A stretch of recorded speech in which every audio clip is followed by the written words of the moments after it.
Thank you. Thank you. My name is Caitlin Joshua, and I'm from Louisiana, a state with a near total abortion ban, similar to the one that will go into effect here in Florida next week. I'm here today to give voice to the more than 17 million women of reproductive age living under abortion bans in the Southeast who will soon no longer be able to rely on Florida as an option to access reproductive health care. Just weeks after Donald Trump's overturning of Roe v. Wade in 2022, my husband Landon and I were thrilled to find out we were expecting. Our daughter was 3, almost 4 at the time, and we thought it was the perfect time to add a second baby. Early on, unlike during my first pregnancy, I experienced mild cramping and spotting. Then I started experiencing major blood loss and pain worse than childbirth. My husband was at work at the time, so I drove myself to the emergency room. I was having a miscarriage, but because of the state's abortion ban, the healthcare team was afraid to tell me what was happening. They sent me home saying they would pray for me. The next day, the bleeding and pain got worse. After being turned away the previous day, I met my mom and husband at a different hospital in Baton Rouge, Louisiana. I was losing so much blood at this point, the security guard actually put me in a wheelchair. The standard treatment for a miscarriage, what I was experiencing, is exactly the same treatment as abortion care. Yet in the second hospital, the staff told me that we're not doing that right now and told me to go home and wait. Ultimately, it took weeks for me to pass my emergency pregnancy at home. I was terrified. This experience has made me see firsthand how Black women die without proper maternal care. But what's happened to me and so many others is not inevitable, and we can stop it when we vote.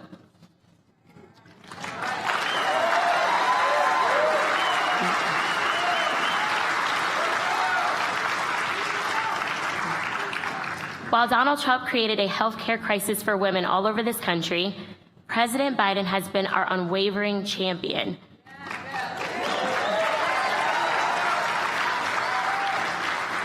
He is fighting every day to get our freedom back, to get health care we need. It's on all of us to step up right now in this moment in that fight for our freedoms. Our lives depend on it. With that, it is my honor to introduce our amazing president, President Joe Biden.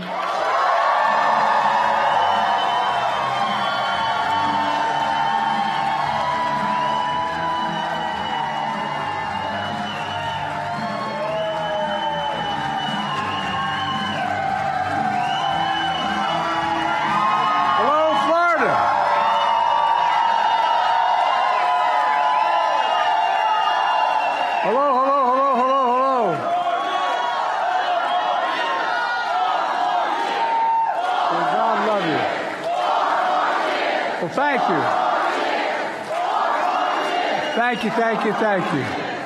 Caitlin, thank you for that introduction. And more importantly,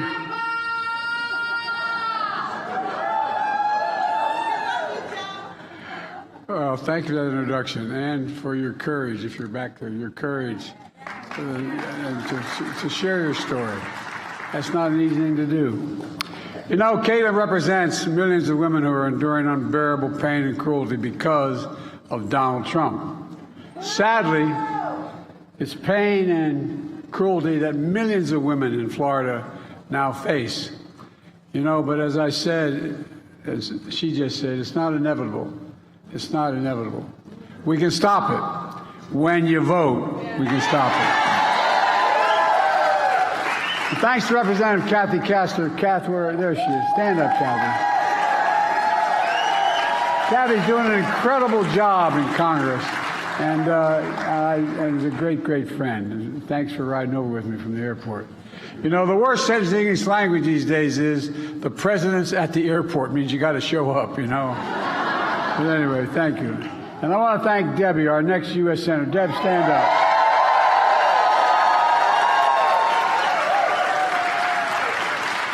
As one senior senator years ago when I was a freshman running for re-election in the United States Senate said to me, he said, "I'll campaign for you or against you, whoever helped the most." It's really important you win. This is a critical race. Debbie's running against Rick Scott, who wants to sunset Social Security. I think the voters are going to sunset Rick Scott.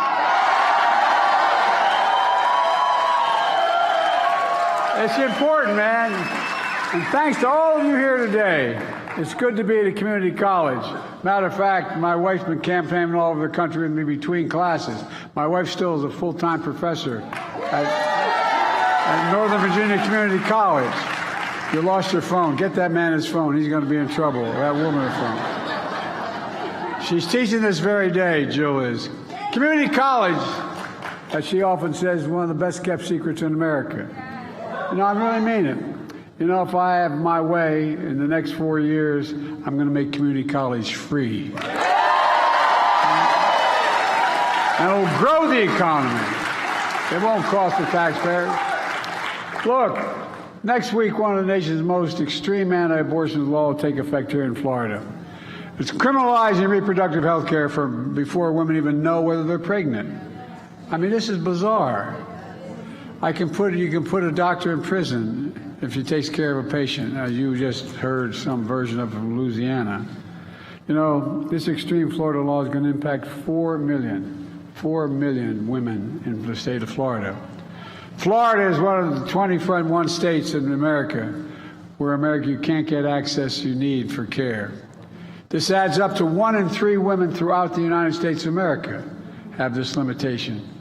For 50 years, the court ruled that there was a fundamental constitutional right to privacy. But 2 years ago, that was taken away.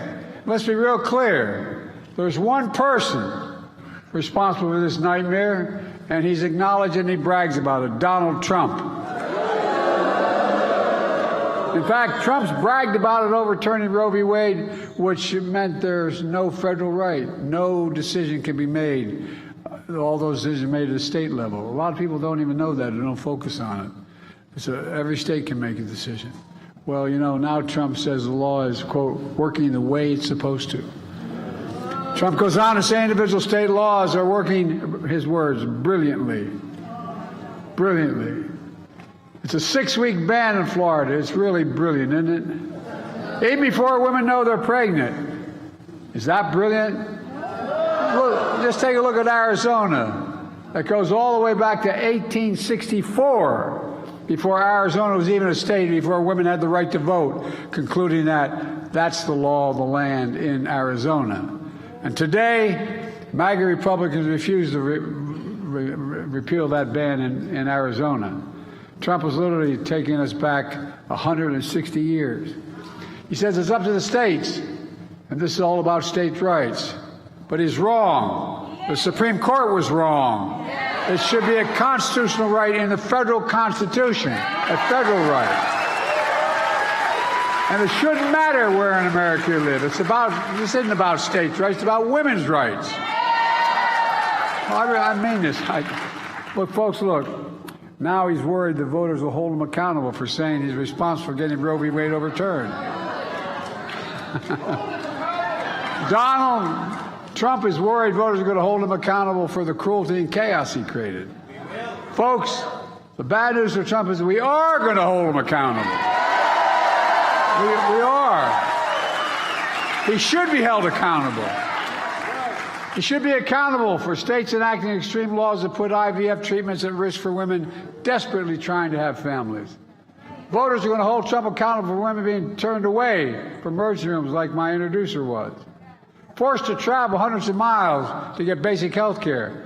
Forced to go to court to plead for help to protect herself and her ability to have children in the future. Folks, voters are going to hold Trump accountable. When women are told by extreme politicians and judges to wait, get sicker and sicker, to the point where your life is determined and be in danger. Pregnant women in America are at risk, particularly black women in America. No, that's the statistic. Data shows they're already too likely to die from complications at birth. I believe voters are going to hold Trump accountable when family members and doctors are threatened with prosecution for trying to help them. Not only that, I believe voters are going to hold Trump accountable and his MAGA's extremist friends to prevent all women in America from getting safe and effective medication like methylprostone, approved by the FDA 20 years ago. They're trying to outlaw that now. For 50 years, the court had recognized that women in America had a fundamental constitutional right, and then Trump took it away by the deal he made. Now in America today, in 2024, women have fewer rights than their mothers and their grandmothers had because of Donald Trump.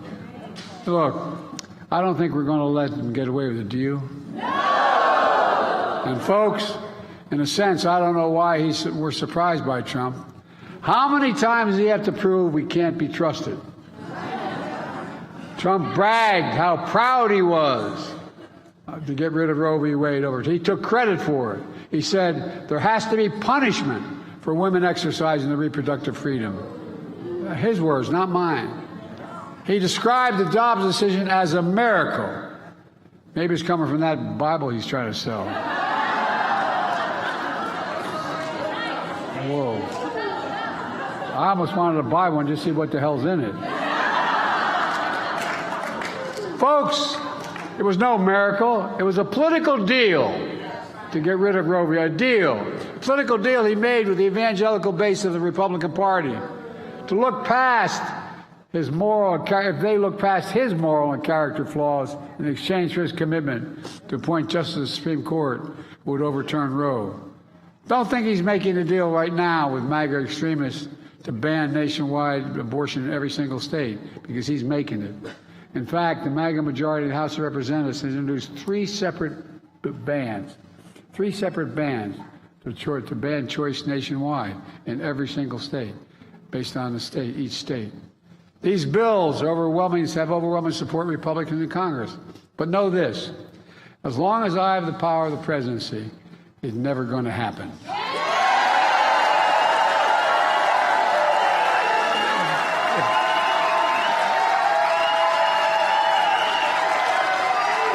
I mean it. If Congress ever passes a ban, I will veto that ban. Elect a Democratic Congress, Kamala and I will make Roe v. Wade the law of the land again. Let's be clear. The overturning of Roe v. Wade also puts at risk broader rights of privacy for everyone. If you think I'm exaggerating, here's what Justice Thomas wrote in his concurring opinion in Roe v. Wade. He wrote that the future cases of the court should reconsider all substantive due process precedents from Griswold. Griswold legalized the use of contraception. And Obergefell legalized same-sex marriage. Justice Thomas means it, and so does Donald Trump. Again, here's what that means. The right to make the best decisions for your health, the right to use birth control, the right to marry the person you love. All that's at risk now because it's no longer viewed by some of our good friends in the court as a constitutional guaranteed right. Are we going to let that happen? No!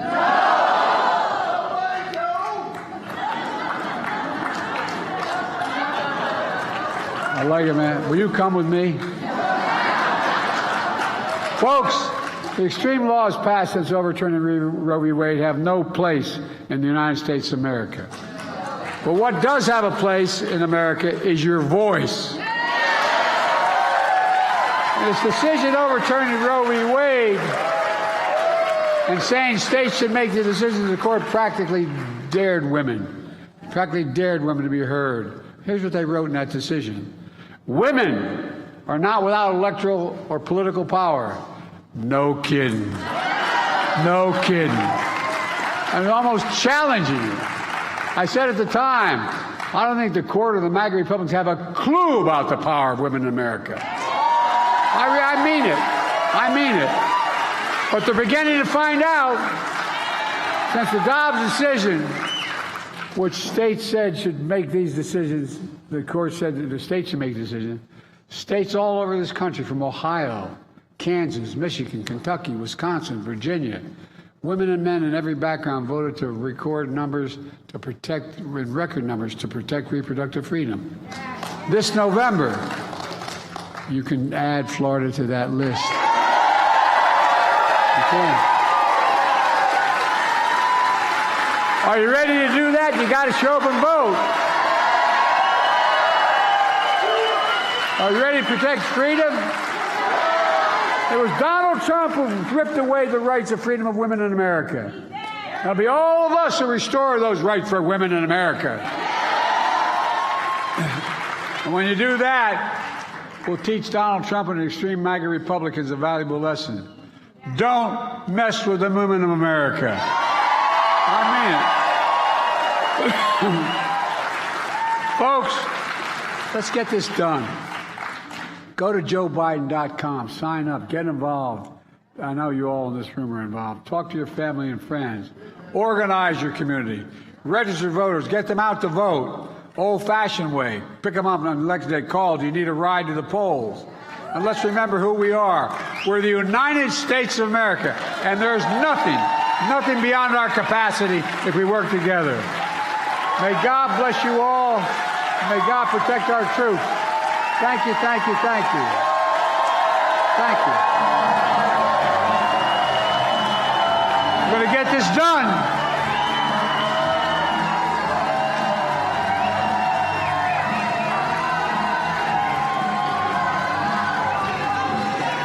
Love you.